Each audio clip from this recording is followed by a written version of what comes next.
Quem aqui nunca se sentiu sozinho na caminhada de fé? Né? Se eu perguntar aqui, levanta a mão, quem já se sentiu sozinho, abandonado? Eu tenho certeza que muitas mãos estarão levantadas aqui. Mesmo eu sendo crente, há momentos na vida que nós nos sentimos assim. Às vezes a esperança frustrada, às vezes algo aconteceu e eu não esperava que acontecesse, fiquei um pouco chateado. Mas o Senhor Jesus sempre pensa diferente de nós, porque Ele é Deus. Né? Hoje a irmã Marlene falou uma coisa interessante, ela falou que Deus não existe, porque Ele sempre foi, Ele sempre é e Ele sempre será. Né? Eu achei interessante aquela fala, no mineirês dela ali, dizendo que há um Deus que é de eternidade a eternidade e prometeu estar conosco todos os dias. Mas às vezes na caminhada nós não nos sentimos assim, na companhia dele ou ele na nossa companhia. Eu queria que você abrisse no Evangelho de Lucas, capítulo 24, texto conhecido. Eu já preguei esse texto aqui há muitos anos atrás. Né? Recentemente fui ministrado nesse texto aqui e eu gostaria de discorrer esse texto com os irmãos. Lucas 24, a partir do versículo 13. Nós vamos ler essa história aqui, que talvez aí na sua Bíblia tenha um título, né? Os discípulos no caminho de Emaús. É isso mesmo, né? Ou Jesus com os discípulos no caminho de Emaús. Abra sua Bíblia lá, Lucas 24, 13. Diz assim: Naquele mesmo dia, 2 deles estavam de caminho para uma aldeia chamada Emaús, distante de Jerusalém, 60 estádios, e iam conversando a respeito de todas as coisas sucedidas. Bom, 2 dos discípulos, 2 daqueles que caminhavam com Jesus, não eram necessariamente apóstolos, mas eram discípulos, andavam com Jesus, e estão indo para uma aldeia chamada Emaús, cerca de 60 estádios, mais ou menos 12 quilômetros de Jerusalém. Então eles saem uma caminhada de 12 quilômetros. 12 quilômetros, você tem uma ideia, é mais ou menos daqui até a Vila Mariana, ali mais ou menos Ana Rosa, e voltar. Tá bom? Então você vai daqui até Ana Rosa e volta. Está mais ou menos 12 quilômetros. Que eu sei porque daqui até minha casa é exatamente 6 quilômetros. Então, ida e volta. E o caminho para Emaús não era uma linha reta, não era uma ciclovia, né? Não era o Luiz que vinha com aquela bicicleta elétrica Mega Power, né? Não, é assim, é montanha, sobe, desce, é caminho pedregoso e enfim. Então, eles estão indo e conversando a respeito das coisas sucedidas. Então, o que aconteceu ali poucos dias antes? Jesus morreu, foi crucificado, e eles estão indo para casa falando a respeito de tudo aquilo que eles viram. E o versículo 15 diz assim: E aconteceu que, enquanto conversavam e discutiam, o próprio Jesus se aproximou e ia com eles. É interessante que, eu não sei se essa estrada era movimentada ou não, mas os dois estão conversando. Você viu o que aconteceu com Jesus? Ele foi crucificado. Puxa vida, ele não merecia passar por isso. O nosso mestre, eles estão lá conversando, e de repente Jesus está junto, está caminhando junto. E aí então, no versículo 16, 15 fala que Jesus ia com ele, os seus olhos, porém, estavam como que impedidos de reconhecer, e Jesus lhes pergunta: O que vocês estão falando, hein? Não é isso? O que vocês estão falando? Que é isso que vos preocupa, de que ides tratando à medida que caminhais? E eles pararam entristecidos. Um dia eu conversava, né? Como você pode participar de uma conversa aos poucos sem ser intrometido? Não sei se você já fez isso, né? Mas às vezes 2 pessoas estão conversando. Desculpa, deixa eu botar aqui. E aquelas pessoas estão conversando um assunto que te interessa. E tem várias maneiras de chegar. Tem uns que chegam assim, né? Oi, tudo bem? Dá uma disfarçada para poder entrar na conversa, participa, né? E vão. Mas Jesus não, ele chega de forma muito direta. Me lembrou o Carlão, não sei quantos conhecem o Carlão tem 2,7 metros, né?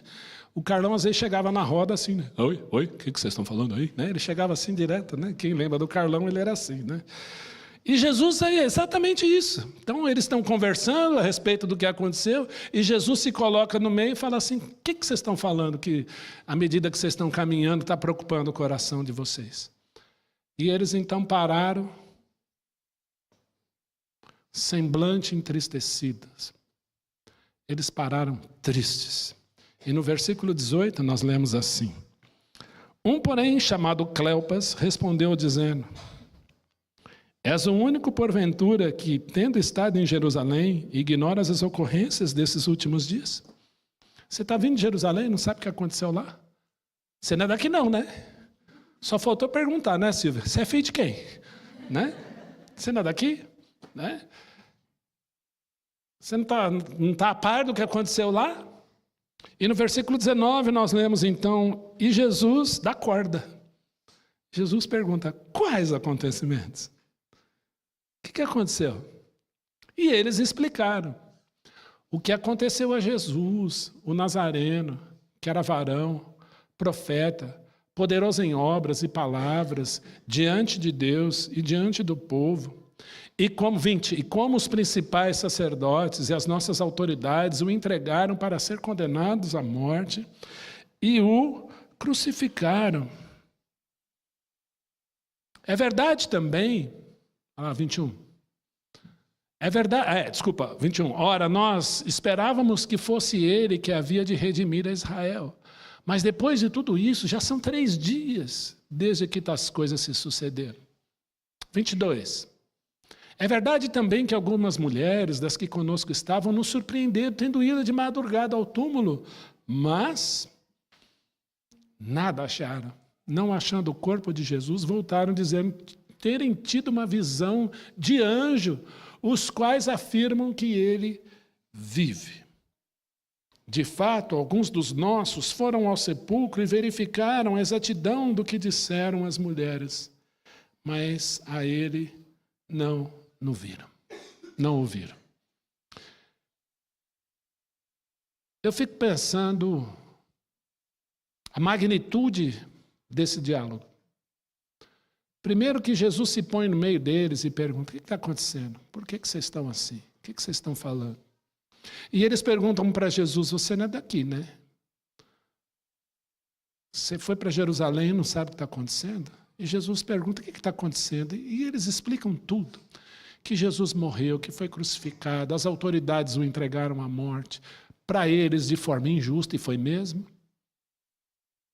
Mas que algumas mulheres foram ao sepulcro de madrugada e disseram terem tido uma visão de anjos e que não viram a Jesus e que os discípulos foram lá e não encontraram nada. O que eu gosto dessa parte aqui é que Jesus se interessa, Jesus dialoga. Jesus sabe quem ele é, o que aconteceu, que ele ressurgiu, mas ele se importa. Jesus dialoga. Jesus se importa com a sua história, com o seu sentimento, com tudo que você passa. Com toda a sua caminhada. Nós vamos ver aqui 3 liçõezinhas práticas para a nossa vida já. Interessante que o Evangelho de João, no capítulo 20, né, eles falam que foram lá e uma das Marias fala: eu via Jesus. Eu via Jesus. E de madrugada ela foi lá. Mas aí então, do nada, o Senhor Jesus Cristo, no versículo 25, diz assim: então lhes disse Jesus: ó nécios ou insensatos e tardos de coração para crer tudo que os profetas disseram. Vocês são insensatos? O coração de vocês parece que está duro para crer em tudo que os profetas disseram ao meu respeito. Gente, no Antigo Testamento são mais de 70 profecias messiânicas. E se nós desmembrarmos essas profecias messiânicas, elas se multiplicam a 300 informações características sobre a vinda de Jesus a este mundo. Quantas vezes nós falamos isso aqui, que ele seria semente de mulher, e mulher não tem semente, quem tem semente é homem. Já em Gênesis 3,15, um nascimento extraordinário, seria semente de mulher, da linhagem de Sem, da linhagem de Abrão, da linhagem de Isaac, de Jacó, de Judá, profeta semelhante a Moisés, que nasceria em Belém, que seria chamado de pastor de Israel, que apacentaria Israel, que entraria em Jerusalém montado num jumentinho, que seria traído por 30 moedas de prata, que seria crucificado, Salmo 22, Zacarias 12, que o seu lado seria traspassado por lança, e que ele, conforme Oséias, ressuscitaria. Isaías 53 descreve o Senhor Jesus de uma forma extraordinária, como cordeiro, entregue à morte. E Jesus diz assim: tardos de coração para crer que tudo o que os profetas disseram. Mas esse Jesus que dialoga e se importa com eles, vai mais além. Versículo 26, porventura não convinha que o Cristo padecesse e entrasse na sua glória, porque isso estava escrito nos profetas. E começando por Moisés, Gênesis, Êxodo, Levítico, Número, Deuteronômio, discorrendo por todos os profetas, Abacuque, Naum, Ageu, Zacarias, Ezequiel, todos eles, expunha-lhes o que a seu respeito constava em todas as Escrituras. Eu fiz um trajeto de bicicleta, Luiz, de 37 quilômetros. Eu fiz em 1h30. Mas asfaltão, né? Não era. 1h30. Agora imagina você indo a pé de Jerusalém, ou a Betânia, ou a Emaús, sobe montanha, desce montanha, pedra. E a Bíblia diz que Jesus deu uma aula para eles. Eu não sei quanto tempo durava essa viagem. Eu imagino que umas 4 horas, mais ou menos, a pé. E Jesus está ali falando. Vou mostrar para vocês o que está escrito a meu respeito. E começa por Gênesis, por Moisés, e vai falando, vai contando. Em todas as Escrituras. Os salmos mostram Jesus o tempo inteiro. Os profetas mostram Jesus o tempo inteiro. Os livros poéticos mostram Jesus o tempo inteiro. A lei de Moisés, a gente faz o plano de leitura anual, né, Jordânia? A gente faz aquele plano de leitura anual. Ai, a criação, que linda. A história de Noé, o dilúvio. Ai, que coisa boa, salvou os animais. Ai, o arco-íris no céu, né? A aliança do Senhor com os homens. Aí tem a história de Abraão, Isaac, a história de José do Egito, que lindo. Olha o que Jesus fez. Aí nós entramos na história de Moisés, as pragas, aí começa a ler a lei de Moisés. Aí muitos desistem quando começam a ler, quando entram em Deuteronômio, em Números, e começam, pastor, para que essa lei toda, para que essa exigência? E não sei o quê, tem lei para isso, lei para aquilo, lei para ir, para andar, quanto que pode, o que não pode. Aí nós desistimos. Essa lei de Moisés, a Bíblia diz que ela mostra Jesus o tempo inteiro, porque era um aio para conduzir Israel a Cristo. Toda a Bíblia mostra ele, Jesus dá uma aula para eles, quem ele é, o que ele fez. Em todas as Escrituras. Quando se aproximavam da aldeia de Emaús, para onde iam, fez ele, Jesus, menção de passar adiante. Então Jesus fala, nós vamos ficar aqui, tá bom. E Jesus fala, então tchau. E vai indo reto, né? Mas o que eles fizeram? Olha lá o versículo 29. Mas eles o constrangeram, dizendo, fica conosco, já é tarde, o dia declina. E Jesus entrou para ficar com eles.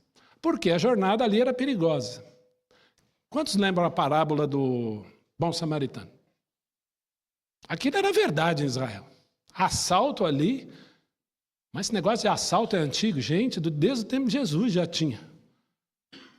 Lembra lá que o viajante está andando, as pessoas saem lá, pegam ele de supetão e dão uma coça nele, rouba tudo e passa um monte de gente até que o samaritano vai lá, leva aquele homem para ser cuidado lá na pousada, pensa suas feridas com azeite, deixa um dinheirinho lá e fala assim, na volta, se o dinheiro não der, eu acerto com você.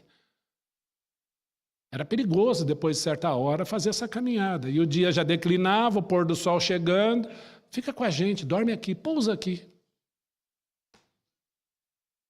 E Jesus entrou para ficar com eles. Ele sabe quem ele é. Versículo 30. E aconteceu que quando estavam à mesa, isso se chama hospitalidade, viu, gente? Eles convidam Jesus, lembra, eles não reconheceram quem ele era. Senta aqui na mesa, vamos jantar. E ele, Jesus, toma o pão abençoando e lhes deu. 31. Então, se lhes abriram os olhos e o reconheceram, mas ele desapareceu da presença deles. Eu gosto muito disso, porque Jesus pagou o preço pelo pecado. Mas Jesus ressuscitou num corpo que não morre mais, que não está mais sujeito à lei da gravidade, que pode estar aqui e imediatamente pode estar lá. Não é interessante isso? E é corpo, um corpo que fala, um corpo que parte pão. Eu assisti um filme uma vez que mostrava isso. Eu achei muito interessante porque quando eles partiram o pão, Jesus parte o pão, faz esse movimento, dava para ver as feridas aqui. Ó. Eu achei muito interessante a visão do autor desse filme, porque eu entendo que foi assim. Falei, puxa vida, alguém pensou. Porque Jesus tem as marcas. Tanto que ele diz para Tomé, olha aqui, ó, olha minhas mãos, olha meu lado, sou eu.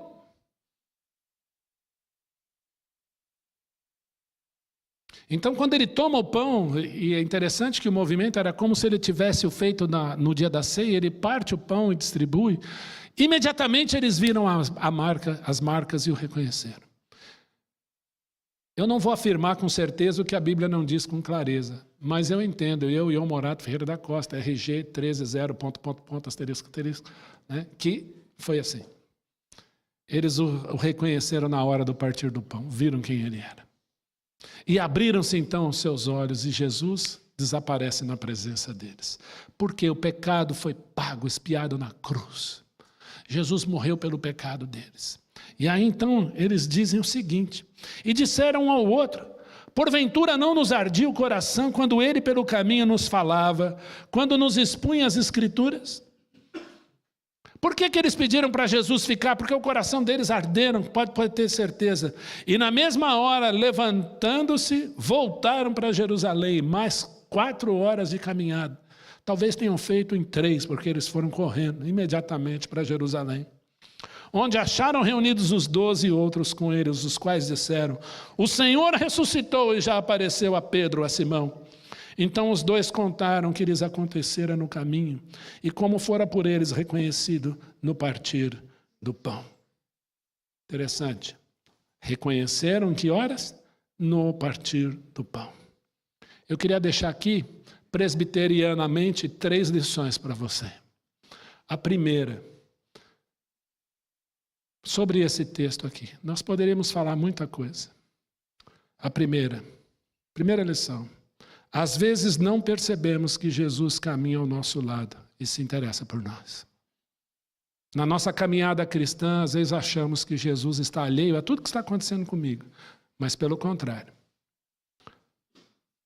Nós achamos que Jesus não se interessa pelas nossas questões ou pelas nossas preocupações.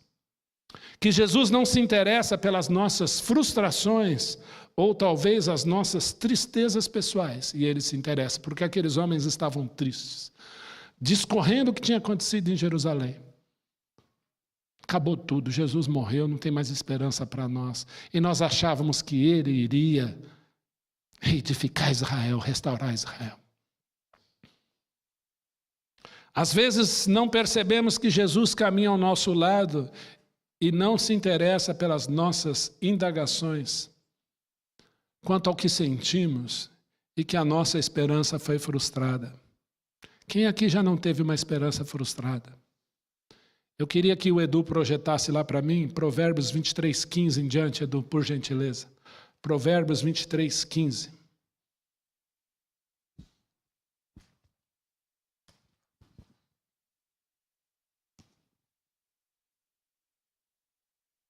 Olha aí.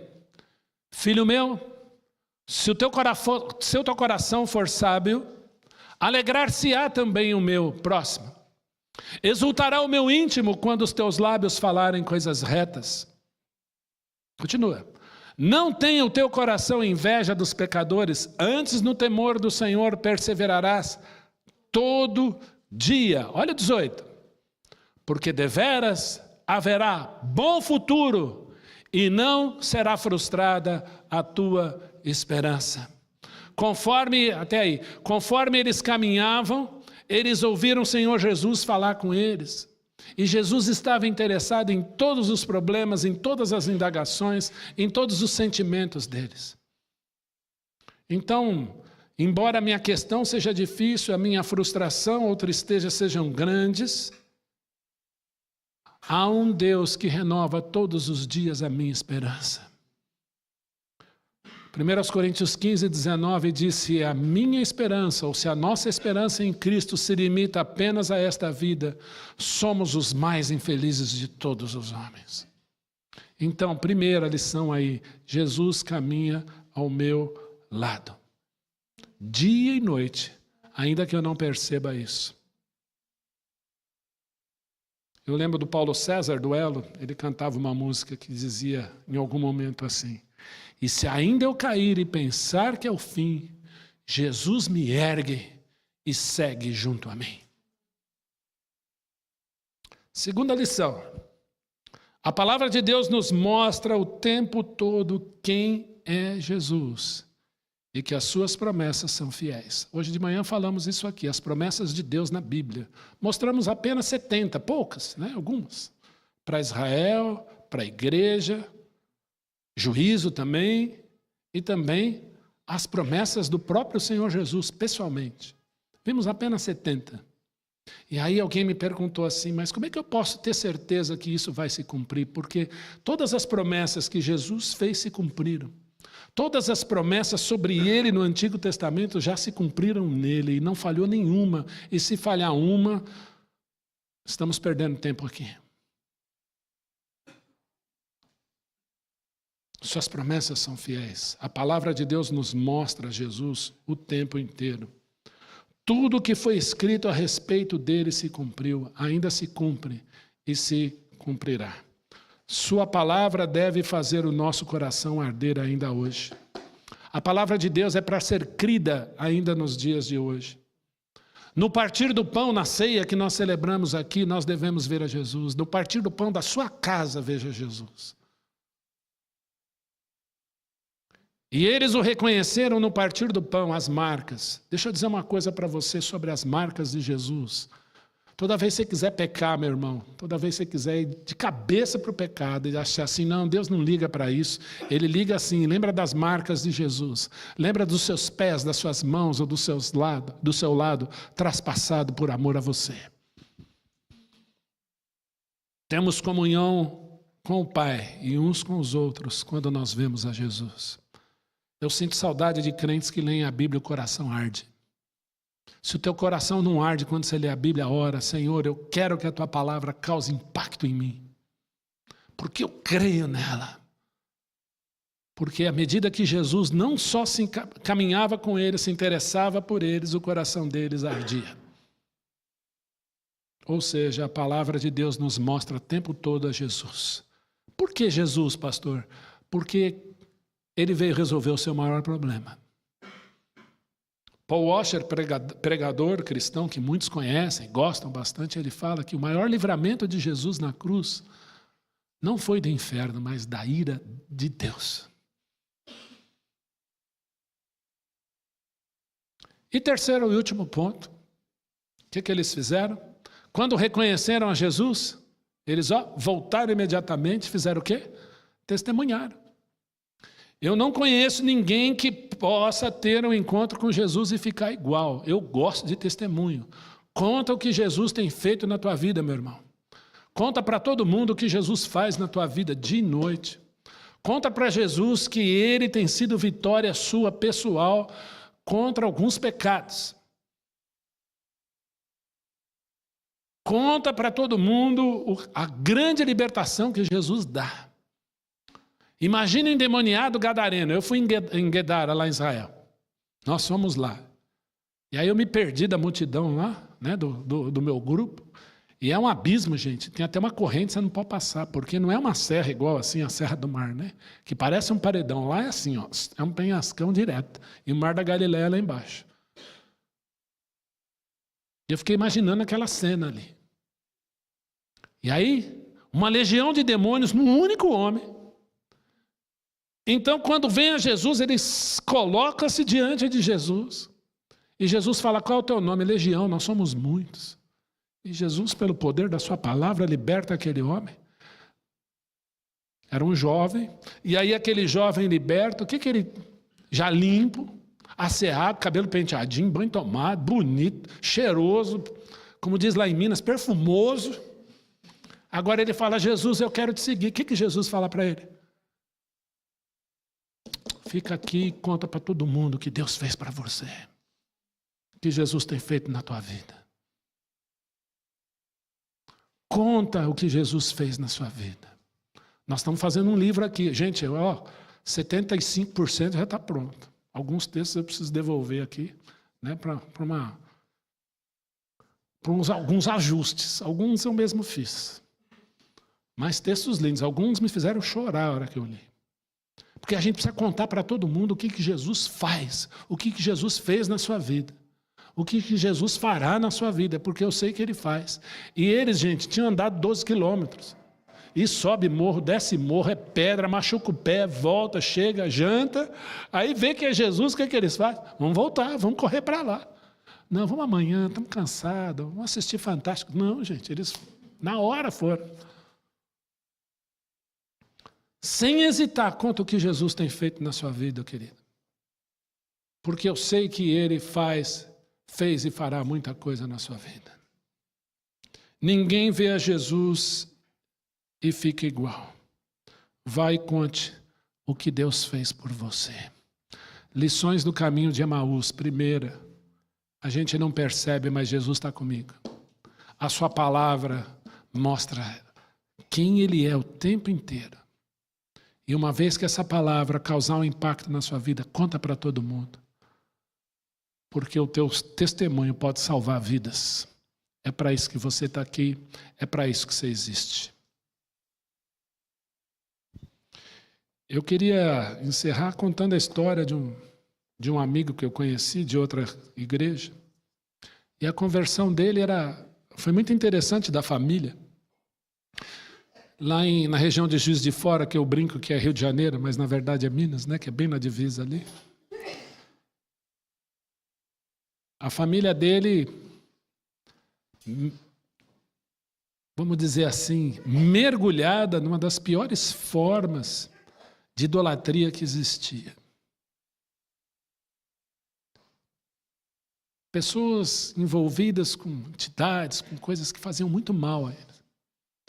E aí, então, ele está indo para aquele lugar, e uma lavadeira no rio, lavando a roupa no rio, batendo então ali o lençol que ela lavava numa pedra, ela cantava assim: foi na cruz que um dia eu vi meu pecado castigado em Jesus. Foi ali pela fé que meus olhos abri e agora me alegro em sua luz. Ele chegou para aquela lavadeira e disse assim: o que é isso que você está cantando?